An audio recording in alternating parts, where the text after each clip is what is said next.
Sup, sup, me.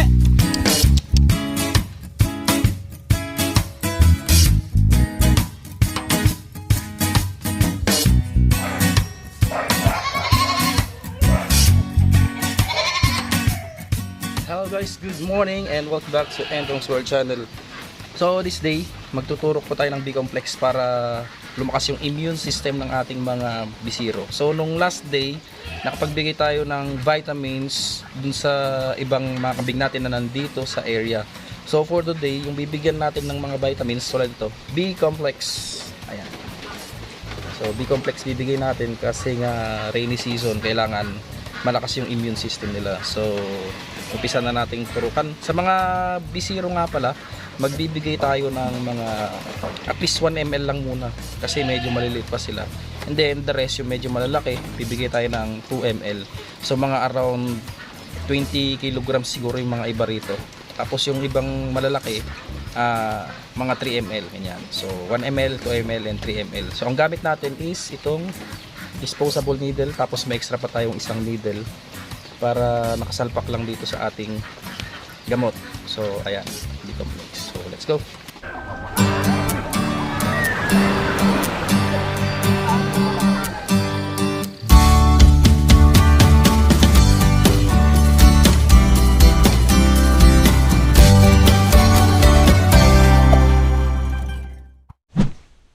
Yan, medyo maulan, mahirap magpastol. So kanina nagbigay na lang tayo ng mga yan, mga kumpay. Kalat-kalat. Wala pa kasi tayong matinong pakainan eh. Ayan, kumpay natin. Medyo ubos na. So, nagbigay tayo ng kumpay plus yung na-shred na or na-chop na nipir kahapon. So, ayan. Ito, nag-inject na tayo dito. Yung mga may lahi. Ayan, injectan na natin. And then the rest, yun lang ang kulang pa. Hindi pa na-injectan. So, dito sila, mga maliliit lang. So ito, unahin muna natin yung mga ikuan. Oops, lagyan. Dinidila. Nilinisan yung lens natin. So ito, unahin natin si S1. So, technique, pag di kayo sanay, dito nyo lang. Dito sa may laman. Okay, sige.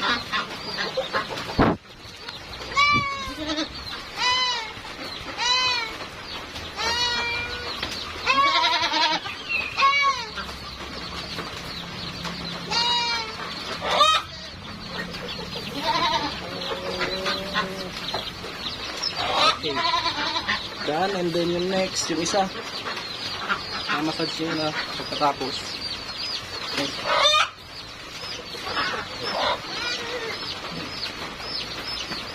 Bulog. 1 ml lang para mas lang yung system nila.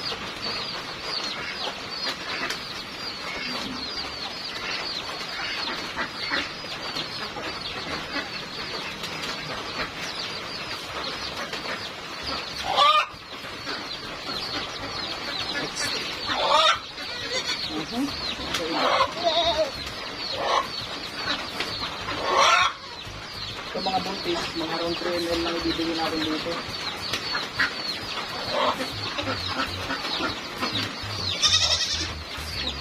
Ito. Halika rito. Tatakot sila sa atin. So pakakalmahin lang natin. Medyo masakit kasi talaga yung injection.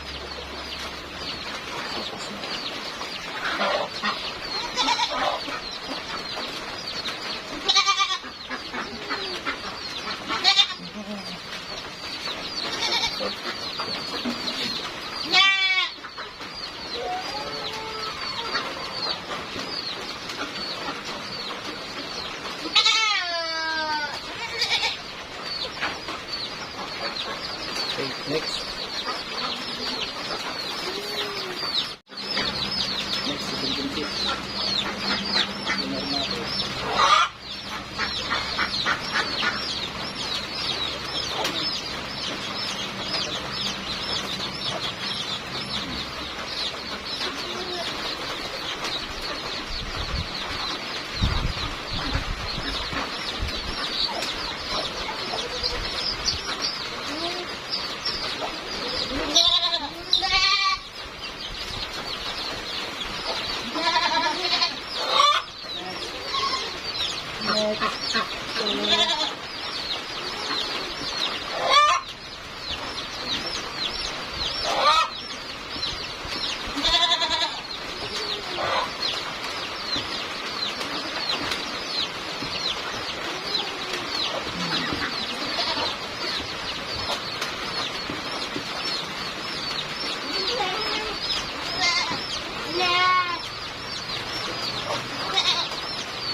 Okay.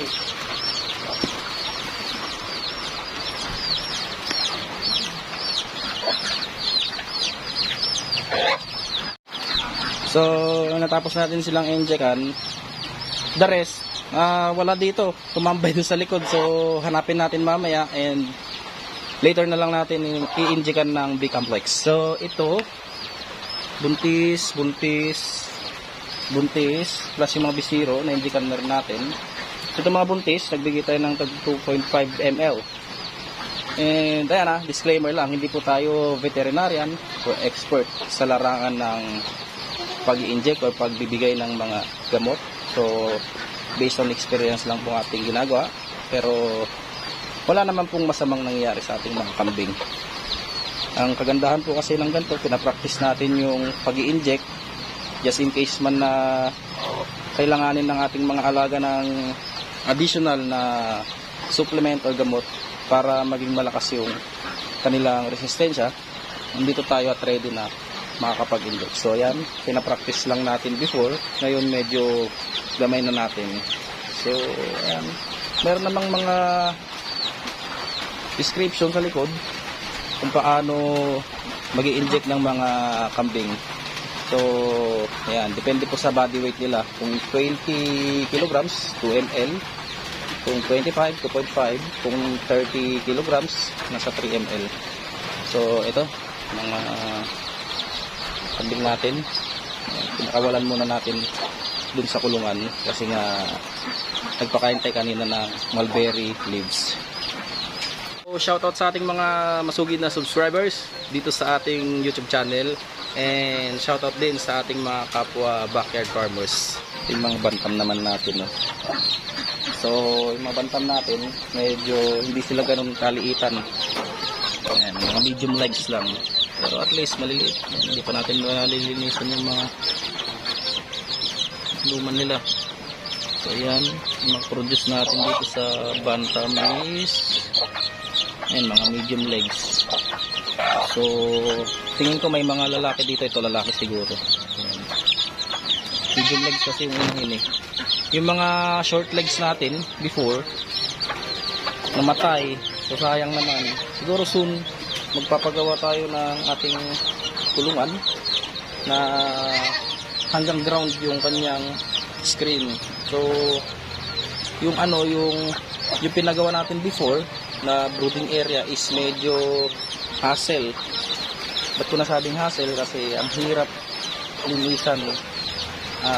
Ang nilalagay lang kasi doon is rice hull, tapos pag nagdumi na sila isandon na yon. So replace ka ng replace, unlike sa mga ganitong may butas and yung mga nasa lapag lang or nasa ground, hindi ka na mahirapan kasi diretso na doon yung kanilang dumi. Ito pa yung iba nating mga bisito.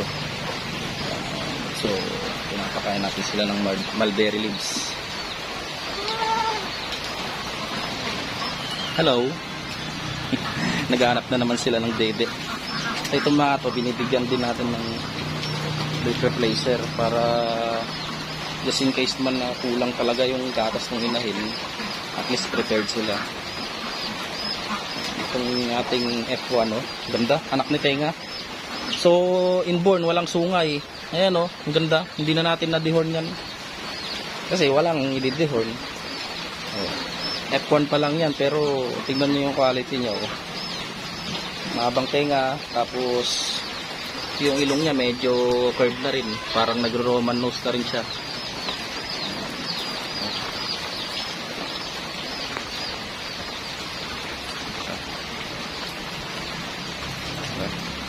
So ito yung kapatid. Soon sa gustong mag-avail nitong back na to, siguro i-release natin to, palakin lang natin ng konti para sure na makakapag-stud na siya kagad. So yung tenga niya, hindi lang natin naayos nung naipanganak. Medyo pilipit pero F1 tong mga to. Ito yung nanay nila, tapos ito sila. Ang tatangkad oh. Ilang months pa lang to, nasa 3 months pa lang ata to eh. 3 months, 3 to 4 months. Yung mga F1. Maganda oh. Yung isa may sungay, yung isa inborn walang sungay. So lahi na talaga ng walang sungay. Ito nabili rin namin, walang sungay daw talaga tong mga to. Yung lahi nila. So nakakapag-produce naman sila ng 2 to 3 kids. Upgraded daw to eh. Kaya siguro ang ganda rin ng anak. Ano, mga walang sungay. And then ito yung ating F4, update sa kanila oh. May stud na ulit ni Tenga. Ito si Tenga. Tenga. Dapol. So buwang magiging anak nila. Tinry lang natin para makita natin kung ano yung magiging result nung pag crossbreed natin sa kanila. So magandang lahi itong mga to kasi malalaki. So, nagmix yung Boer plus yung Anglo-Nubian. So ayan, magandang klase. Hello, Tenga. Rainy season kasi eh. So pag may budget na tayo, palalagyan natin ng ganito cyclone wire yung sa likod para just in case man na gusto natin silang i-range, hindi na tayo mahirapan kasi mahirap na pag pinakawalan natin sila tapos kumain ng mga pananim sa kabilang bahay na kahiya. So yan, kailangan may backup tayo. And ang kagandahan din po ng naka free range sila or naka grazing is nakakain sila ng damo, nakaka-exercise sila, and at the same time naaarawan sila. So malaking tulong din yung sikat ng araw sa kanila, nakakapag-boost ng energy. Ito mga naka-range din ito mga ito eh, dun sa pastulan. So tignan nyo naman ang healthy yung mga yan. So next na uwi natin dito sa provinces, pupurgahin naman natin sila para mawala yung mga parasites sa katawan. So ayun, hindi pa tayo nakapagpurga ulit dahil kaninang umaga is medyo busy. So pakita natin yung actual size ni Mikmik. So ang update kay Mikmik, ayan. Yan yung katawan niya ngayon, no? Ganda ni Mikmik. So lakas kumain din. Maganda yung ano, yung katawan niya. So, wala tayong problema sa pagkain sa kanya dahil halos lahat ng nilalagay natin is kinakain niya. Mapadahon ng saging, paragis, yan, mga shredded na napier. Wala, kinakain niya.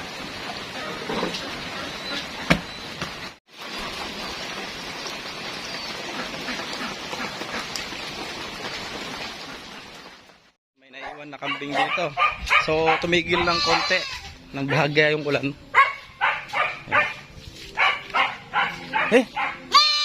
Balik. Umiyak sila. Ayan. Hiwa-hiwalay sila.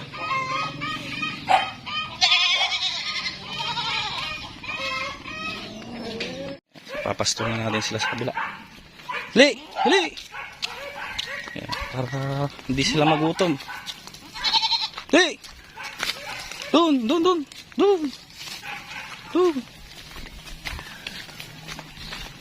Shhh!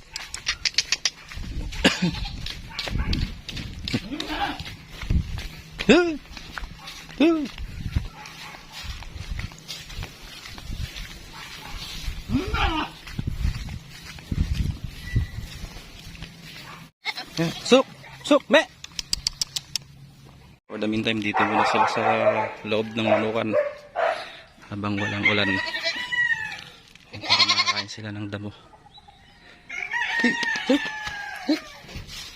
Dali!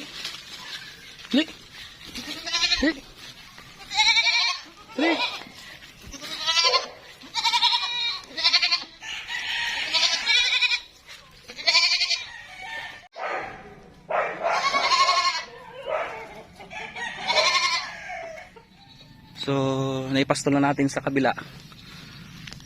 by tomorrow sana wala na yung ulan.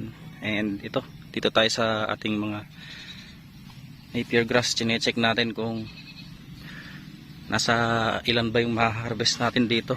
I think isang drum tong area na to, isang drum na malaki. So paplanuhin natin na i-chop lahat. Ayan.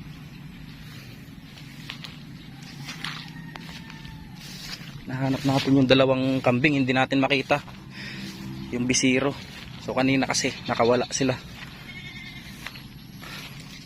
Ay.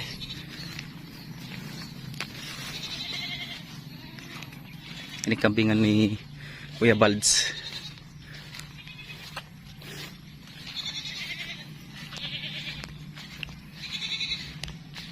Yo, dito sila sa gilid. Dito sila. Mga bisiro natin. So, ayan o. Kahit basa yung damo no choice tayo kasi hindi sila sanay sa chop na napier. Kakain man sila pa konti-konti. Hindi gaya ng mga nakakulong. Yung mga anglo natin, talagang kumakain sila ng napier. So, ayan. Kahit pa paano at least tumigil yung ulan.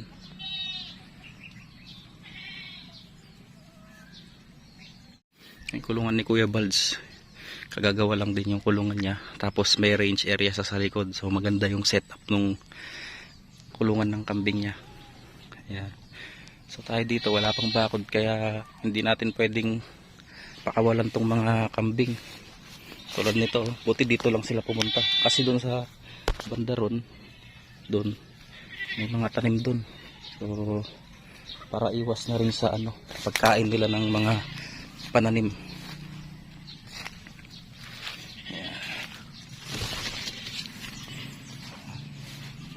Mga Madre de Agua natin, update sa Madre de Agua. Tumutubo Flemengia, tapos yung mga Sitaria grass natin. Ayan, tataas na rin ulit hanggang dibdib ko na yun, yung andun hanggang dibdib. So mataas na. Plus yung ating mulato na nahingi natin doon sa farm ni Sir Roger. So ayan, nag-harvest din tayo kanina. Mga mulato nabuhay na. Ayan, ayan update. Tapos may mga katuray din dito sa gilid-gilid. Daming damo ngayon ito yung mga manure ng ating mga alaga. So ginagamit natin as organic fertilizer. Ayan, yung Flemengia, mulberry. So ito Illinois, tapos yung native variety. Ayan. Yan, so dito na muna natin tatapusin ang ating video for today. Sa ating mga newbie, huwag niyo pong kakalimutan i-subscribe ang ating channel, hit the notification bell para updated kayo sa mga next YouTube vlogs. So huwag niyo kakalimutan i-like para ma-notify si YouTube na okay ang ating video. So see you next time guys. God bless and ingat po lagi. Bye.